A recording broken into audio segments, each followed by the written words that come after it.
Attention, please. Eastern Airlines Flight 19, your holiday cruise to the emerald beauty of a Puerto Rican rainforest, now ready for departure. Secure ship for sea. Make all preparations for getting underway. Aye, aye, sir. Horizons 1 is now departing. Our final destination today, the 21st century. That will make me happy, little orange bird. Now then, hang on to them hats and glasses, 'cause this here's the wildest ride in the wilderness. WDW Radio, your information station. Hello, my friend, and welcome to WDW Radio, your home for all things Disney parks, cruises, movies, and more. I am Lou Mangello, and this is show number 816. And since 2004, we've been sharing the magic here through the podcast. My live shows every Wednesday at 7:30 p.m. Eastern on Facebook and YouTube, blog, events, and more. And whether you're a longtime listener or joining us for the first time, you are part of this amazing Disney family and community. You can find everything you need over at WDWRadio.com. And this week, I'm going to open up the mailbag to answer your questions about things like convincing your family to visit Disney more often, picking the right resort, dining without the kids, how Disney experiences evolve, and an age-old debate about one of Walt's most cherished attractions. Your question might be next, so be sure to join the conversation. Don't miss our Disney Trivia Question of the Week for your chance to win a Disney prize package, plus a couple of special announcements at the end of the show. Please be sure to sign up for my free weekly email newsletter to stay updated, and when you do, I'll send you a free copy of my 102 Things to Do at Least Once at Walt Disney World book. Follow and connect with me on social. I am at Lou Mangello. And if you're looking for a speaker for your event, conference, or school, or if you're ready to turn your passion into your profession, visit LouMangello.com. I'll help you or your organization apply lessons from the Disney parks to your business, take your ideas to the next level, and transform what you love into what you do. And if you like what you hear, and I hope that you do, please share the show and tell a friend. So sit back, relax, and enjoy this week's episode of the WDW Radio Show.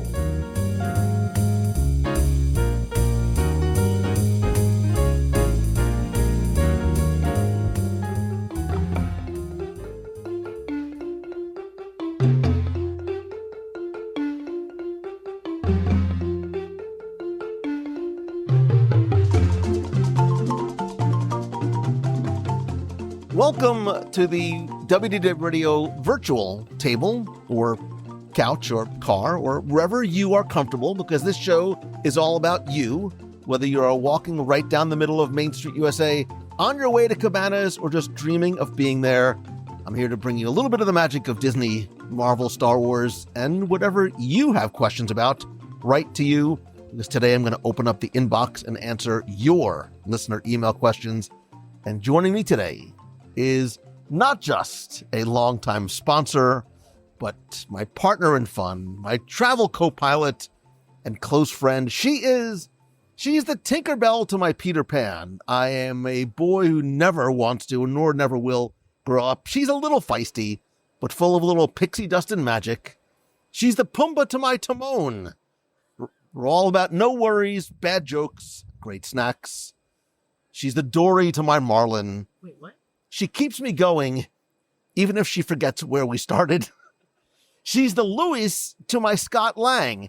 He's Ant-Man, so the joke writes itself. But like Louis, she always has a story, even if it takes a very long while to eventually get to the point. She is, of course, Becky Menken from Mouse Fan Travel. Welcome back. I can't talk that fast, but how long does it take you to come up with this stuff? I guess I need to sit down and figure out my own counter attack. That's why some of them I come up with right on the spot and get a little bit of inspiration. Some of them takes me weeks. You wake up in the middle of the night going, I have 3 more, and you write it down really fast.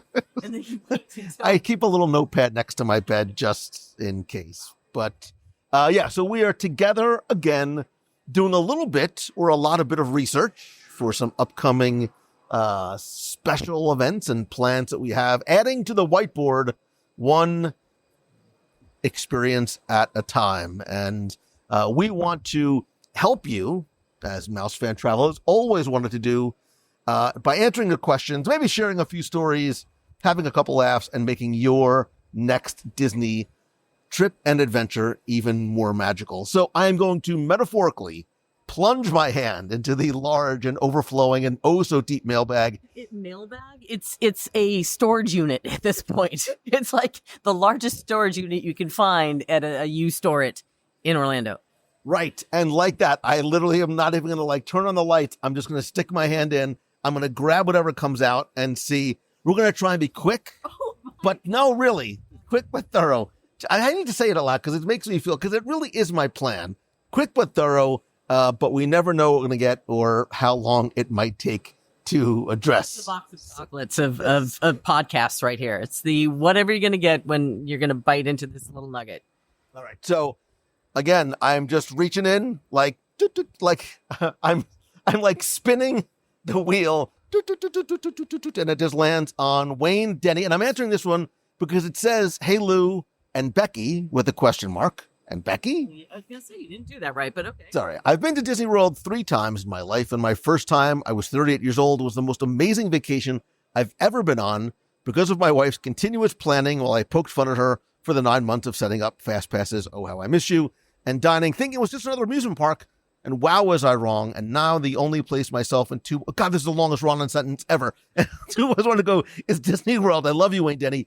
How do I convince her to make this an annual destination instead of once every 3 to 4 years? I honestly want to move there. We'll talk about that coming up soon. And become an annual pass holder and gold multiple times per week.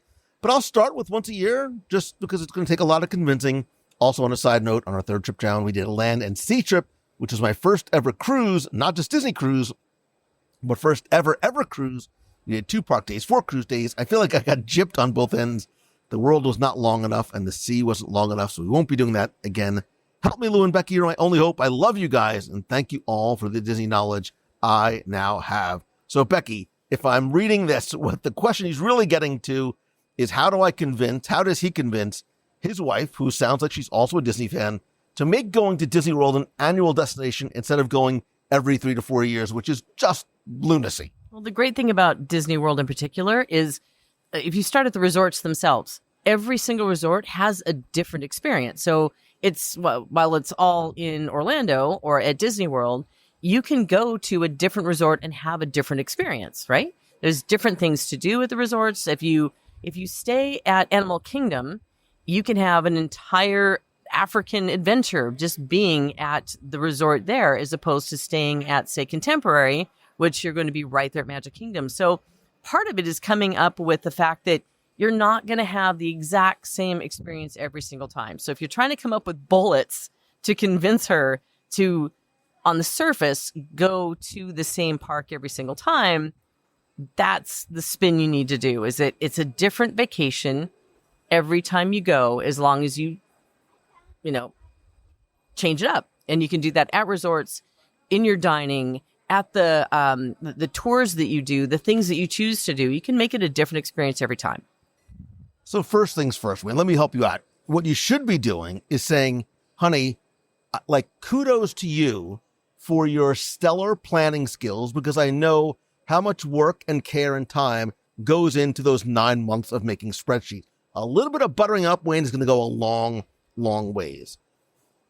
Top 10 reasons why you should come once every year. Yes, look, this is one of the things I love and has allowed me to keep doing this for 20 plus years, is it is a constantly changing, constantly evolving thing. You can go to the parks one day, go back, forget 3 years later, you go back a year later, go back a month later, go back a week later, and it's going to be different. There was, I don't know if eons ago, like Wayback Machine, like back in like 2004, I had started a section on my site. I'm like, I'm going to like post all the little updates that are happening at Disney World. Hi, I'm Lou Mangello, and I'm a crazy person. 3 years later, you finally got one of those tips. No, it lasted about a week because I'm like, I can't keep up with how quickly, and that was 20 years ago. Now it's exponentially higher. So, I mean, that alone is reason to go. But Wayne, I'm going to talk to you. Come closer. Sit down at the table with us. I think one of the ways that you can approach this, especially if you clearly don't need convincing, it's your wife. One, I would highlight sort of the and Beck, I think you're very much like this. I think we are more about memories over material, right? We would definitely rather have experiences over material things. Highlight to her, every trip is going to create these incredibly cherished memories at a family. She sees just how much you enjoy it. There's always something new to do, etc. Plus, if you go more often, you'll sort of like spread the magic out, right? So by going every year, the pressure to try and do it all in one trip every 3 or 4 years is drastically reduced. The stress goes down, the arguments go down. Trust me, I've been there, brother. I get it. If you go, there's also a money-saving aspect, right? If you go, annual passes are going to save you money, especially if you use those discounts on dining, merchandise, special events, rooms, etc. Plus, if you do a bunch of smaller trips, it'll be sort of at a lower cost, so it's easier on the budget. Again, I'm trying to reduce the marital stress going on there. Look, we even have background music now. And wait, I think you could also really sort of lean into and play to her planning strategies, right? She loves, obviously, the planning aspect to it. I am a recovering spreadsheet guy, right? So a yearly trip gives her something to plan and look forward to without the long gap in between.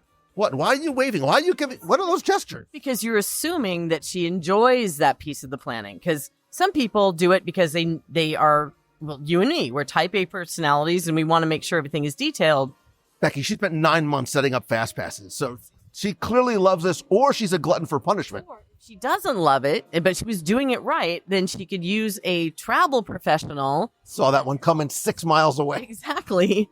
To help take the stress and the pressure and the time off of having to do 9 months worth of planning every single year. So if it's about that, or if that is part of the pushback, use a travel planner that is free to you that helps with all the planning pieces.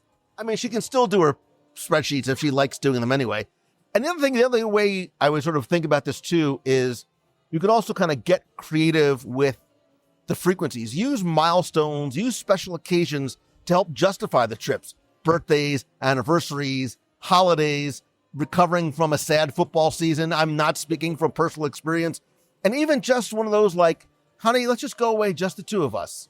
We could make it if we tried, just the two of us, you and I. I mean, I don't want to sing it out loud. So, and look, in the alternative, why not just move to Disney? Like, let's just get right to it. We will talk about that on a future show. But I think, Wayne, we've hopefully given you and your wife more than one reason to come even more frequently. And let's just admit, it's just super fun. And there's always a festival going on. And if you really like that land and sea experience, there are other cruises, there's other cruise lines, there's other ships from Disney. There's all kinds of things that you can add into that makes it different as well. Just move to Disney. Josh Babcock says, hey, Lou, Kirsten and I are planning a trip to Walt Disney World and have trimmed our resort list down to Caribbean Beach or French Quarter. Caribbean. Tomato. I'm going to put a poll in the clubhouse. Do you pronounce it Caribbean or Caribbean? Caribbean. I think no. Yes. It's Pirates in the Caribbean. Wrong. Yes. It's Pirates in the Caribbean, and it's Caribbean Queen. Just ask Billy Ocean. Now we're sharing the same dream. Don't make me start singing. Whatever. There's a question. Right. Caribbean Beach or French Quarter. As the resident expert, I was wondering if you could weigh in. We've never actually stepped foot in either resort. Huge mistake, Josh. Even if you're not staying there, there's reason to go visit. So any help would be awesome. Thank you. I will let you, ladies first, Caribbean Queen, Caribbean Beach, or French Quarter. Caribbean. And for me, and it totally depends on you and what you value and what you want in your trip. So for me, I look at Caribbean Beach, and having the access to the Skyliner is probably inches it over Port Orleans. Did they say Riverside or sorry? French Quarter. French Quarter. So that it would inch it over French Quarter for me. However, there's something to be said for French Quarter that is smaller and more intimate, and you can still take the boat over to Disney Springs. But I think for me, the theming of the resort makes all the difference. If you really enjoy the Caribbean and the quick Skyliner that gets you to two of the parks, for me, that's what would be the weighing factor. There's also all of the amenities that you have available to you, all the restaurants. You can easily get to the Riviera as well. It's so much easier to get around and take advantage of the amenities that are in the resorts right around you. But same can be said for French Quarter because you also have Riverside there. So you've got a lot of access to different restaurants there too. I personally would lead toward the Skyliner just for ease of getting around.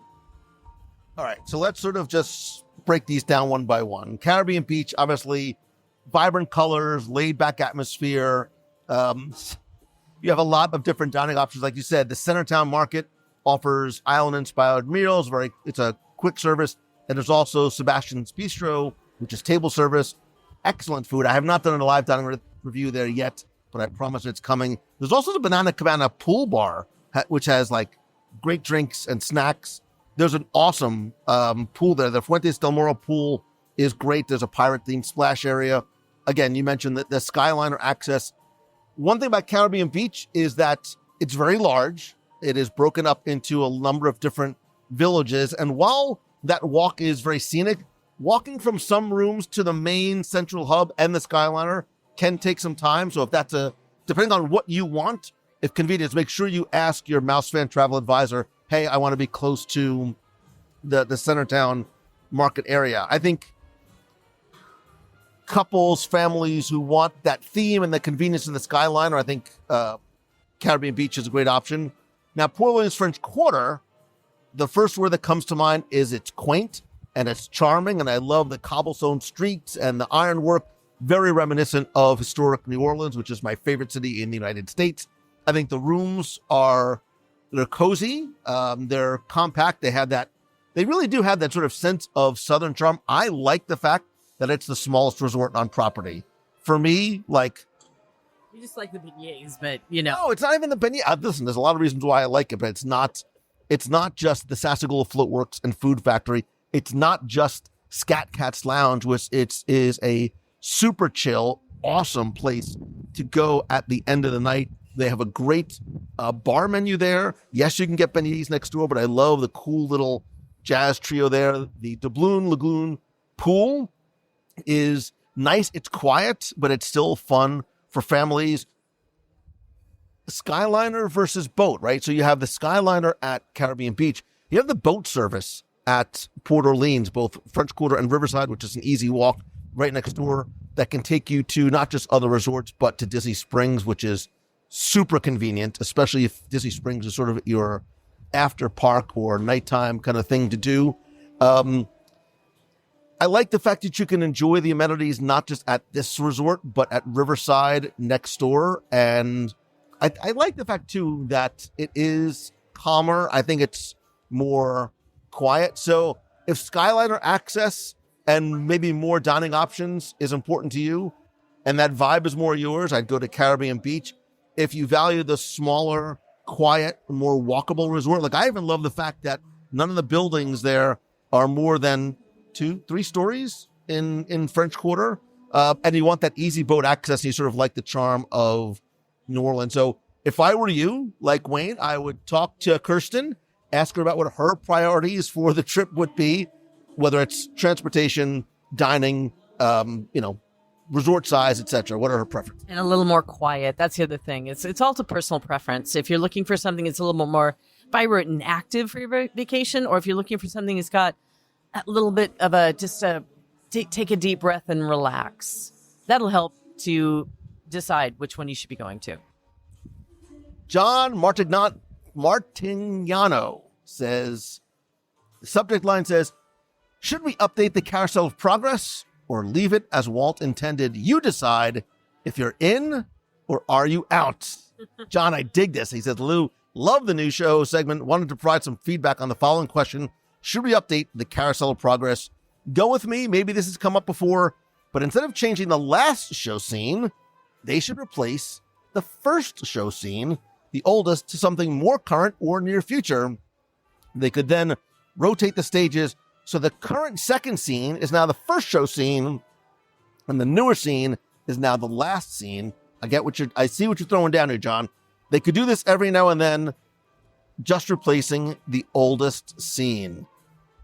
Becky Mankin, should they update the Carousel of Progress or leave it? Now, you say as Walt intended, I would sort of asterisk that because we don't know what Walt intended. We don't know what his plan was every 5, 10, 20, 40 years, whatever it's been. If he was to pop back, I'd know, like, what are people doing? Why have you not updated this attraction since ever? Yeah. All right. This is one of those that I could easily argue both ways. But for me, I would personally like to see it updated to connect with the generations that are going on right now, because you get kids that are going in there, they're maybe not connecting with the information that they're seeing. Do you like making Walt Disney cry? I don't know, like children and Walt Disney? I knew you were going to do that to me, but I personally do like the fact that things progress. You get new pieces of the story and still hold on to the overall message of the attraction. I'd like to see it grow a little bit and not go back, but to go forward. So, look, this was created, by Walt and the Imagineers for the 64-65 World's Fair as a celebration and a showcase of 60 years ago. Good on you. Look at you mathing. Of technological progress and innovation, right? So that's sort of, I think, baked into what the attraction's original intent was. I think Walt envisioned it as a showcase of progress, hence the name, maybe intending to have updates to reflect some of the advancements in technology, and more importantly, daily life, right? What does daily life look like for people? So you suggest updating the final scene, sort of moving the rotation so that 2 is now 1 and then adding. I mean, I think there's benefits to it, right? I think that it keeps the attraction fresh and relevant. However, you run into the same exact problem that you have with that attraction and all of Tomorrowland is the day that it opens, the technology's outdated because something new has already come in and kids are like, why is he holding an old flip phone? Why is grandma still playing that 8-bit video game? If they recognize what a flip phone is, because a bunch of the things you look at it and you would go, what is that? What is the thing in the background? So again, trying to make sure that people can connect to the attraction with those memories and those thoughts and get different generations to talk. I think you have to sort of figure out a way to strike the balance of the historical charm of the attraction while integrating new innovations. And by adding something new, I think you encourage repeat visits as guests would be experiencing evolving updates over time. So on one hand, this is the recovering attorney in me. Right? I can argue whatever side hires me, I can argue. An argument for updating is that you stay true to the spirit of progress, which is what Walt himself championed. It allows the attraction to reflect technical advancements as quickly as maybe they can do it. Remember, updates are also expensive. I mean, shutting the attraction down. You could also inspire maybe future generations, appeal to younger audience members who, look, I think there's a lot of guests who don't connect strongly with a lot of these older scenes. However, on the other side of the coin, you can also make an argument to preserve the nostalgia and the historical integrity of the attraction that is so closely connected and tied to Walt Disney's legacy. Like his handprints are very much all over this attraction. And maybe these quote unquote dated scenes act more as they sort of serve as a time capsule showcasing what life was like in earlier eras. I think there's something to be learned for kids and adults to see just how far we come and what day-to-day life. Look, there's a part of me that wishes I could go back to those days and live in a much simpler time with no cell phones and things like that. But, you want to make Disney fans lose their marbles, tell them you're going to change something. Tell them you're going to change something that Walt touched, and it's. So, maybe there's a way to add subtle nods to modern day advancements while keeping the charm, but I don't know how you do that. This would be I think this is a good in or out question. And I think maybe this is a good Wednesday Night Live discussion point. And this is a good nation call discussion point too. That would be a great question for the nation for sure, because it's easy to argue either side and both sides are right and both sides are wrong, depending how you look at it. I would assuming that, they could answer freely. I would wonder if we were to ask Imagineers, if you can knock yourself out, what would you do? Would there be sort of the traditional, sentimental, nostalgic, keep it the way Walt had it? Or I'm sure there's also a number of people that feel that it needs to be. I wonder what sort of designs are sitting in the Imagineering archive somewhere of people who have proposed changes to this attraction and what those look like, and if we'll ever see those come to light. Wouldn't that be fascinating to pick into that and get that detail? Because we know all the time they come up with great ideas in Blue Sky. Some move forward, some get shelved. And I bet you're right. There's got to be something on a shelf about this. All right, this next one comes from Freddie from Long Island. Long Island is one word, Long Island, New York. Love the show. Been a listener since episode 1. Thank you. I would not be, that's a lot of, I would not be if it wasn't for you. Me, my wife, Becky, don't react, and our 2 young kids, 2 and 1 years old. Aw. We'll be going to the world for a week to celebrate our anniversary and our son's first birthday. My mother's going to be joining us down there for a few days and has offered to watch the kids so we could go out and celebrate our anniversary. We were thinking California Grill, but our question is this. Can we return the following night with our kids and show our receipt to go up top to watch the fireworks? Or is there some other place you'd suggest that me and the wife go for a night out without the kidlets? Thank you for all you do, Freddie from Long Island. Freddie, I got good news and I got bad news. Because you're almost like Tiana said, you're almost there, man. If you go to California Grill and you have an early dining reservation, you can return later on that night with your receipt and go outside on either of the 2 outside areas and watch the fireworks. However, you probably can't come back the next night. It's very much a same day policy because I think there'd be, issues if everybody's sort of just coming back day over day. However, I come to you not with bad news, but with suggestions. Right? I'm never going to sort of just leave you so. I think if you want to enjoy fireworks with your kids on the following night, I think there's some great options. But I think there's a new great option, which may be the best of the great options. So, 1, you can go to the Grand Floridian Marina. It's a great place, usually not crowded at all, to watch the fireworks. It's very peaceful there, super, super chill. You can go to the Contemporary. There's a couple different places you can watch the Contemporary.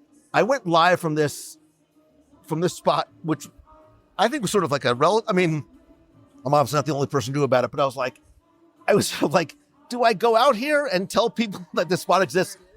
If you head to the 4th floor and you head to the far side of the Contemporary, of the Grand Canyon Concourse, off to the left-hand side, there's a little 4th floor observation deck that's accessible to all guests, and there's seats there. You have incredible views of the show, and you know what else you have? No problems walking out of Magic Kingdom on the way out. The Polynesian Beach has always been a great spot to watch with your family, but now, if you can do it, time it just right, Wailulu Bar may have the single best fireworks view. If you get one of those little spots in a little booth, got a little nosh with the little kidlets, that's a good night right there. That's the newest spot that's available, and I have not seen the fireworks from there, but I can see exactly what you're talking about. I'm sitting here biting my lip as you were telling them about that level 4 observation deck because it's a hidden gem. And much like the first 2 weeks of December, we don't want to tell everybody about these hidden gems, but that is definitely one of them. And as you were talking about the Poly, I was, of course, thinking about way back when the beach was fully open. It was easy to go there. Now it's not as easy and it doesn't have as much space. But like you said, the new tower has that opportunity if you can get a table. And that new tower, Becky Mencken, I'm not saying that we should get separate rooms there and do a show from there, because those views are incredible from the rooms and those giant 2-story sort of viewing areas on both sides. But She's going, I'm staying there. Of course you're staying there. Because your mom is so graciously offering to watch the little ones, which I think is a gift for her and a gift for you, I think I want to quickly throw out a couple of ideas for some romantical and unique dates night options to celebrate your anniversary. So you mentioned California Grill. I think Topolino's Terrace is a wonderfully romantic rooftop dining, French and Italian cuisine, gorgeous views of Epcot and Disney's Hollywood Studios, especially at sunset. Plus, you can see some fireworks from there as well. I recently we did a live review of it, Narcoossee's. I hadn't been to Narcoossee's in years. It's beautiful views of Seven Seas Lagoon. Again, if you get a spot by the window, if you time it just right, you can watch fireworks from there too. And you get the added bonus of the electrical water pageant, and they pipe in the music as well. Jico is another great sort of anniversary date nighty kind of play. Just get the mac and cheese. I promise you, it will add new layers to the romance of your what. Put that back on the menu. Well, why would I mention it? I'm not that mean, Becky. Just checking, because it's been a while since I was there, and the last time they had it off the menu, but everybody keeps asking to put the mac and cheese with the filet mignon, so hopefully they've made it return. But that's why I'm like, guess where I'm going to dinner when I get back there, if it's back on the menu. If you want something a little more casual, I think Wine Bar George, especially if you sit upstairs outside on the patio, you can watch, you can see the balloon, you've got the water, you've got the band outside, and I would be remiss if I did not talk about the Boathouse. It is still, all these years later, the waterfront dining, the live music, get a little romantic amphicar ride action going in there. It's, yeah. So obviously, think about the timing, not just of when you're going to go time of year, but of when you're going to make your ADR.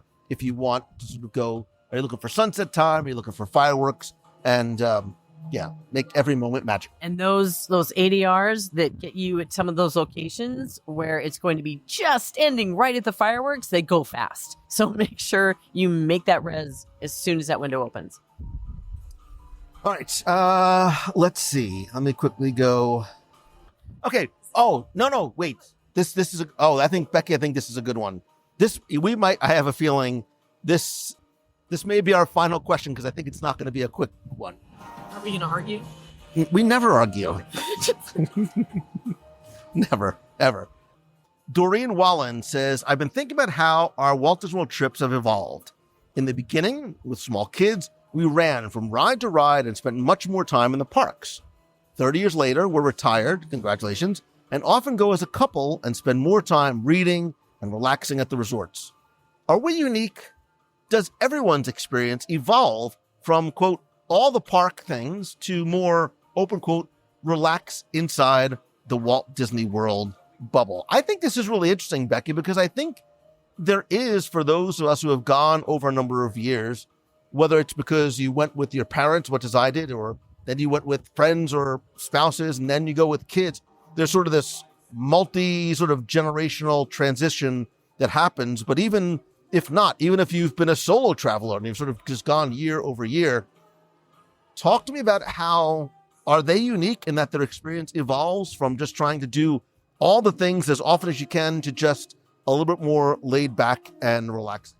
Not unique at all. If you are a frequent guest at Disney World, you're going to experience it differently as you progress in your vacations. And I see a lot of people who start out with I have spreadsheets and I'm there for 9 days and I have to be there at rope drop and I've got to be there until the kiss goodnight, and just really frantically trying to do every possible thing because they think they'll never go back. Of course, when they go back every year for the next 4 years, pretty soon it becomes, all right, I'm going to hang out at the pool today. And then in the afternoon, might go over to Magic Kingdom and ride one of my favorite rides. And so everybody does evolve in their vacation experience. And I've seen a lot of people that go from to empty nesters that still go back and enjoy, read books by the pool, have a great dinner. The next day they'll go to the park, but maybe they're not going to run around and do rides. They do some of the backstage tours instead. Or they enjoy a little bit more time in downtown Disney. I mean, there's so much to do for so many different tastes of vacation experiences or just experiences that you could, it does fit as you grow your family and as your family ends up having their own families. So first, I thank you for sharing this. I love this sort of this sharing this journey of Disney memories that go over 30 years. Look, and I remember when I was a kid, and I feel so bad now, and I can't apologize to my dad or my mom anymore, but all I wanted to do was be in the parks. And when we weren't in the parks, I would get so mad and so frustrated. I'm not really sure, the memories are cloudy, how that may have actually been articulated by me. Probably not in the best way possible, but that's it. Like, that's all I wanted to do. And then as I got older, I started to get that. So you're not unique. I think all of us as Disney fans, we experience this natural evolution in how we enjoy, right? I think early trips with young kids or as young kids, we focus on maximizing the park ride time, hitting as many rides as possible, experiencing every single character, and then soaking up. And then as parents, I think we feel like, well, we need to soak up the magic for the little ones. And then as we get older, the pace starts to slow. And all of a sudden we're focused on, experiences that aren't attractions, but experiences that are dining, like, which I never thought as a kid. Like, food is just energy that you needed to, like, soccer, dining, and you. It's like all of a sudden it becomes not about the rides, but what is the cart outside of the ride that I can kind of chimichanga? And I think as we get older, the quote unquote bubble expands, right? It's not just limited to the four corners of each of the parks. It's now Disney Springs. It's now the resorts. And like I did on a show relatively recently, I shared some of our favorite experiences, quote unquote, outside the Disney bubble, but I still sort of feel they're in the Disney bubble because they are these,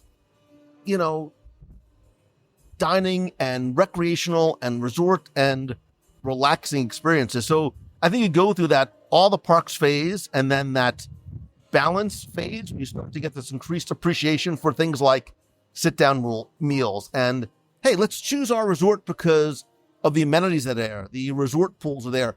Or maybe the ability to go and take midday breaks. So the park still remains central, but then there's less urgency. And then, as you said, you sort of evolve into this relaxation phase, right? It's more about soaking in the feeling of Disney rather than the attractions of Disney. So prioritizing your resort stays, the dining experiences, leisurely exploring the property, like you said, doing some of those add-on tours, things like spa days and golf and resort hopping and maybe some of the premium ticketed experiences start to become some of the things. Spending a day at the Wild Africa track, for one. That's something that some people don't even know exists. Or like you said, just enjoying the quieter moments, like reading by the pool. I've never actually done it, but I've wanted to for years. Like we talked about Port Orleans French Quarter, like taking that walk in between the two resorts, going to Fort Wilderness and just walking around that property, or going to see holiday decorations, or sipping your coffee while you're watching the animals on your Savannah View room, booked by MEI and Mouse Fan Travel, of course. And I think, as I was reading the question, I said, I think this was what Walt, going back to the Carousel of Progress, right? I think it's what Walt wanted. To use my mom used to say all the time, it's how Walt wanted. I think it's what Walt wanted. He wanted a place for families to have fun together, but it was designed to offer something for everyone at every life stage, right? I think it's a testament to the flexibility of the resort that can accommodate both the high energy rope drop commando style park visitors and the slow paced relaxing things. Because I think as life changes, I think some of our priorities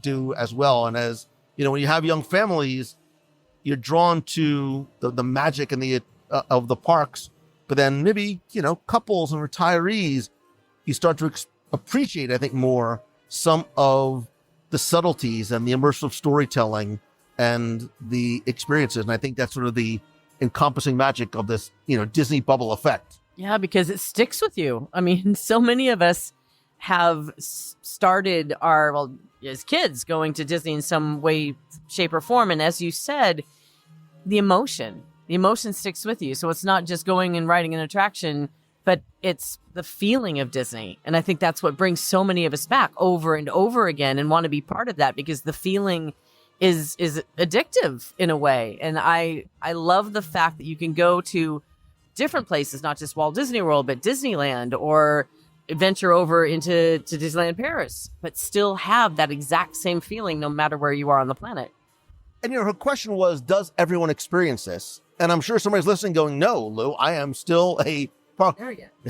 As the old man in the room, trust me, you will. Like, it's what our parents say, someday you'll understand what I'm talking about. Someday you'll understand, because I think while not everyone may transition in exactly the same way, I think many people do find that their trips evolve over time, but it's about finding, I think, almost that cadence, that rhythm that suits your life stage, and more importantly, your personal preferences. And that's why sometimes, traveling in a big family is a great way to test the love of your familial bonds. But I think this is a really interesting question to ask our friend who's sitting here virtually with us with the live music in the background.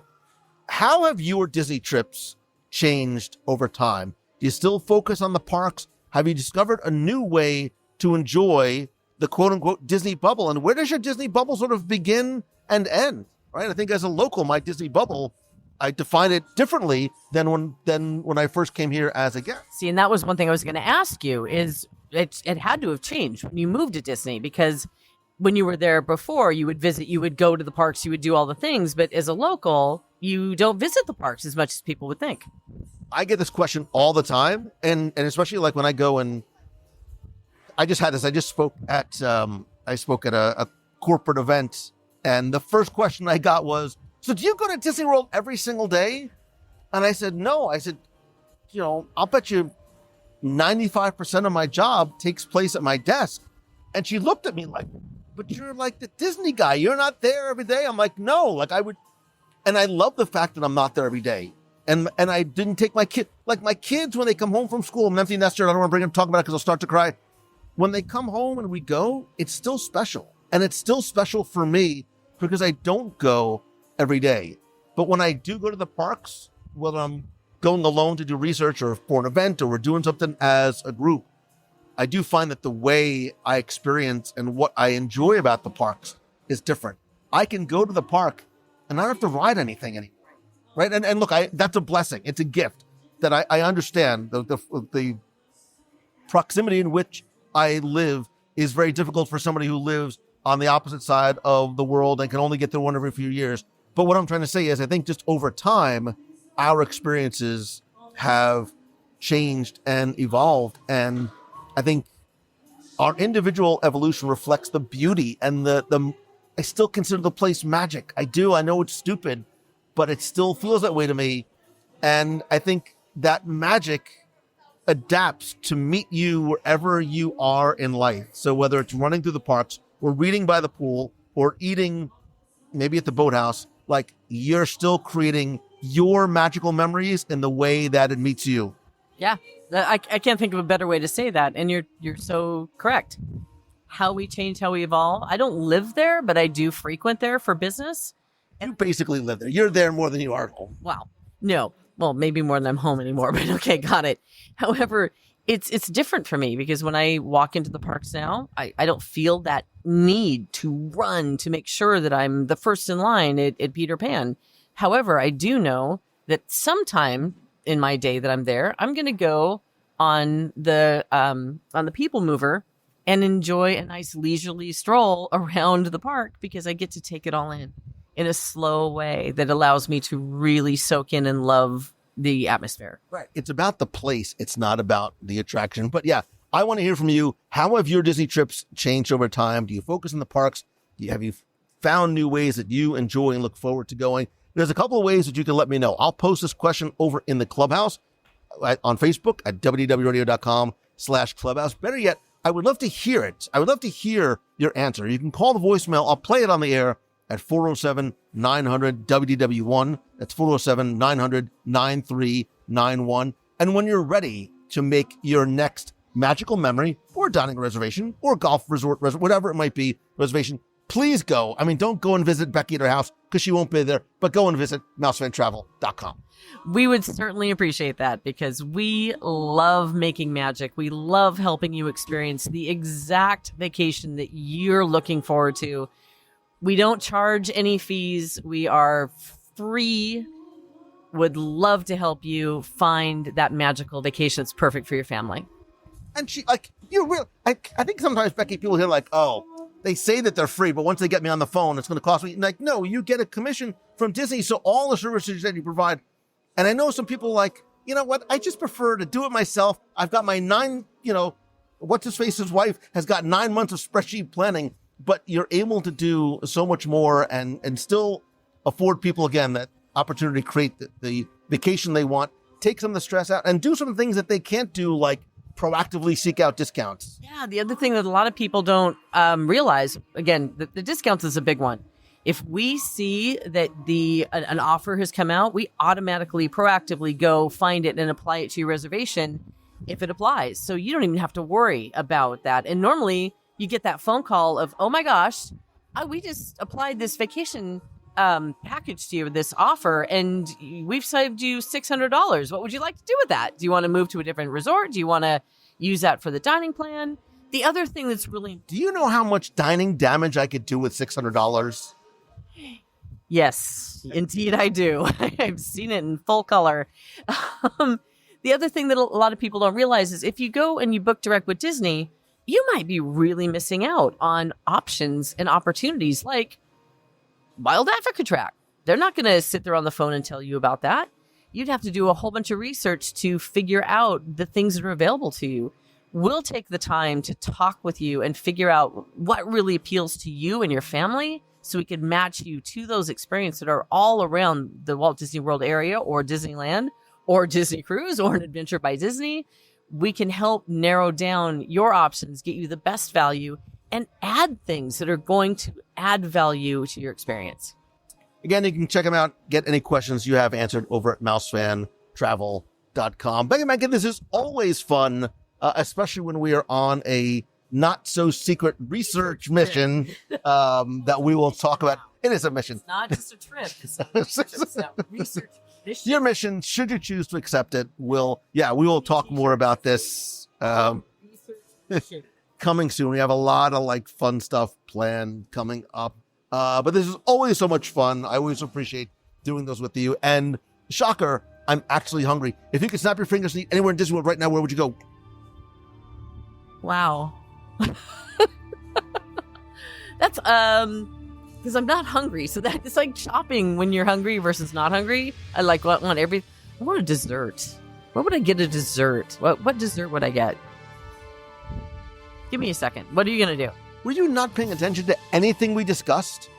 Think about the time of night that we're recording. Why would you not snap your fingers, get that sweet spot at Wailulu Lounge? You can get yourself 17 cocktails. I can get a little nosh. You can enjoy the fireworks.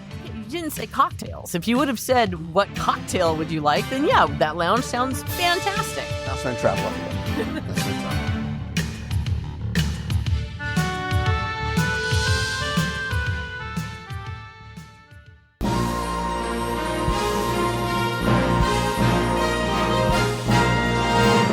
Get ready to put your Disney knowledge to the test with this week's Walt Disney World Trivia Challenge. Whether it's history, a hidden detail, or a classic quote or sound from the parks, this is your chance to show off what you know. Answer correctly, and you can win a Disney prize package. This week's trivia segment is brought to you by the heart of WDW Radio, you. Because by joining the WDW Radio Nation family, you're not only supporting the podcast, live shows, and events, you are part of making real magic. Because for as little as $1 per month, you can enjoy monthly scavenger hunts, group calls, exclusive surprises, care packages from the parks, and much more. Plus, your support helps our Dream Team project, which has raised more than $550,000 for Make-A-Wish, bringing real magic to families in need. Learn more and join us over at wdwradio.com/support. Now, before we get to this week's question, let's go back, review last week's, and select our winner. So it is festival time, once again, in Epcot Center. And last week I asked you to tell me, what is the name of the scavenger hunt that takes place during the Festival of the Arts featuring Figment? And the answer, of course, is Figment's Brush with the Masters. And in this scavenger hunt, you help Figment learn about art by embarking on a scavenger hunt around World Showcase. You can buy the map and stickers for $9.99 over at the Creation Shop, Port of Entry, or World Traveler. Then you look for Figment hidden inside art-inspired displays at every pavilion, marked by a little Figment-themed picture frame. Add the matching sticker to your map for each find, and then once you complete it, return the map for a keepsake reward up until February 24th, 2025. And if you're like me, you will eat and graze along the way. Anyway, I took all the correct entries, randomly selected one, and last week you were playing for the WDW Radio 3D keychain, the stickers, pin, a new vinyl sticker, and a mystery prize. And last week's winner, randomly selected, is Jordan Mack. So Jordan, congratulations. Your prize package is already on the way. And if you played last week and didn't win, don't sweat it, because here's your next chance to enter in this week's Walt Disney World Trivia Challenge. So let's stay in Epcot, let's stay with the Festival of the Arts, because Figment is once again front and center where I think he rightfully should be. Look, I've always been a Journey into Imagination fan, including way back when it was really good at the very beginning, but I digress. Your question this week is to simply tell me what TV show helped inspire the creation of the attraction and our little purple friend. What TV show helped to inspire the creation of the attraction and, more importantly, our little purple Figment friend? You have until Sunday, February 2nd at 11:59 p.m. Eastern to go to WDWRadio.com and click on this week's podcast. Use the form there. Once again, you're going to play for the keychain, the stickers, the pin, and a mystery prize. So good luck and have fun.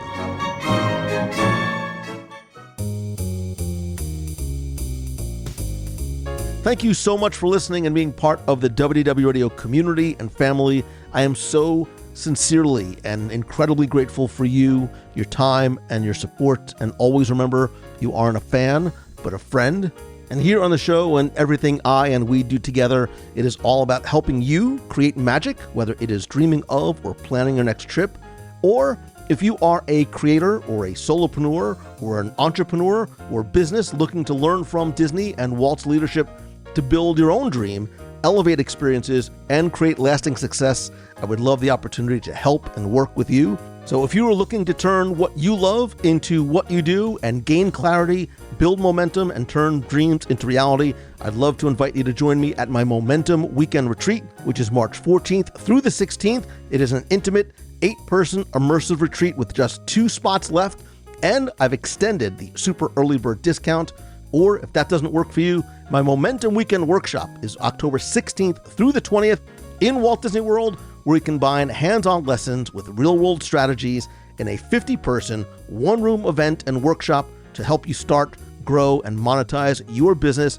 Don't wait. Super early bird pricing is on now. It does end soon, and the event will sell out again. To learn more or reach out to me if you have any questions, you can go to LouMongello.com, where I also bring Disney-inspired lessons to teams, students, and leaders, helping them create unforgettable experiences, foster innovation, and build a legacy of success. I would love to help you any way I can, so let's find out how we can make some magic together. And speaking of making magic, nice segue, Mongello, wherever your travels might take you, please trust in my recommended partner for more than 17 years, MouseFan Travel, to handle all the details so you can focus on making unforgettable memories. With expert, personalized service and absolutely no fees to you, they make planning completely stress-free. Get a free, no-obligation quote today over at mousefantravel.com and start planning your next adventure. And please remember that just because it is the end of the episode, it does not mean it is the end of the fun. Come be part of the community and conversation over in the WDW Radio Clubhouse on Facebook. It is a warm, welcoming, friendly, family-friendly, drama-free community that I invite you to be a part of over at wdwradio.com/clubhouse. Call the voicemail with a question, comment, or just a hello from the parks at 407-900-9391. That's 407-900-WDW1.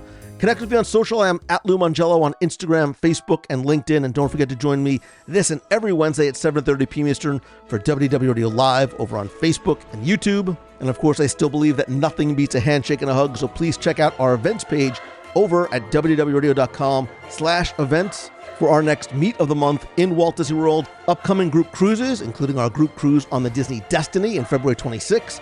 Adventures by Disney, we have 1 spot left for our Adventures by Disney to Japan this May. We also have our Adventures by Disney to Disneyland in Southern California this summer, and our Adventures by Disney River Cruise on the Seine this September.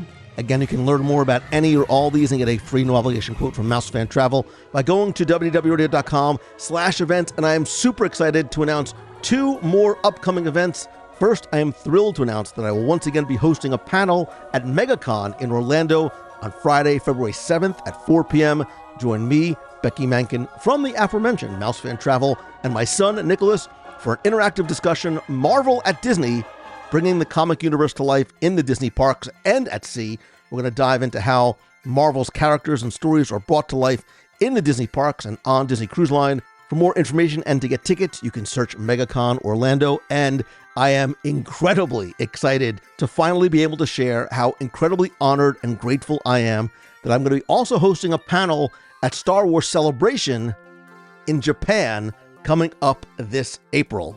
Our discussion about living your Star Wars story in the Disney parks is going to explore how Disney parks, resorts, and cruise line bring the Star Wars galaxy to life, how you can step into these immersive worlds and create your own narratives and live your own Star Wars adventures. I will once again be joined by Becky Mankin from Mouse Fan Travel for what promises to be an exciting and interactive session. Again, to learn more, go to my Instagram or Facebook, and we'll be chatting about these and other events, of course, over in the WDW Radio Clubhouse. And again, the best way to keep updated is with my free weekly email newsletter. There's no algorithms, nothing to check. It is delivered to your inbox every Wednesday. Just go to WDWRadio.com. You can sign up there. And if you like what you hear, and I hope that you do, please share the show, tell a friend, take a screenshot, post it on social, tag me at Lou Mangello. And thank you once again for your time. I know it is your most valuable commodity, for the gift of your attention and your friendship and allowing me to do and share what I love with you every single week. Please remember to be kind, choose the good, have a great day and even better tomorrow. And rather than ending by saying see ya, I will just tell you how much I love you, I appreciate you. So until next time, always remember, there's a great, big, beautiful tomorrow shining at the end of every day.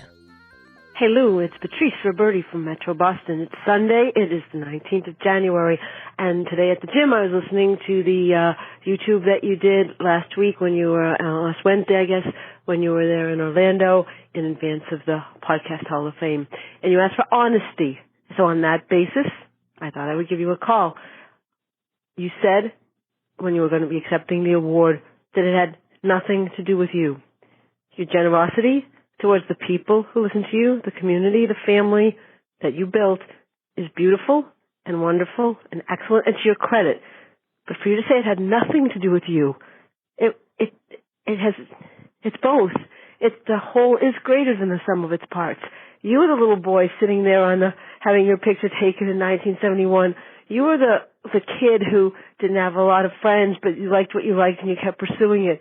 You're the one who does these shows, who's up thinking about them, who's planning them, who's done the websites. So for it to not include you feels very wrong, and I can prove it to you how wrong it feels. What if Richard Sherman said to you, Lou, you're so wonderful, you love the music I do, it's all about you, Lou. My brother and I had nothing to do with it. You would say no, because you would appreciate it more, and you would love it more, and you would honor it more, and it's part of your own heart to say to him, of course it's you, Richard. Of course it's you and your brother, and it's your father encouraging you, and Walt Disney liking what you did, and Julie Andrews liking what you did. So you have to be in the picture. It's not all the community. It's not all you.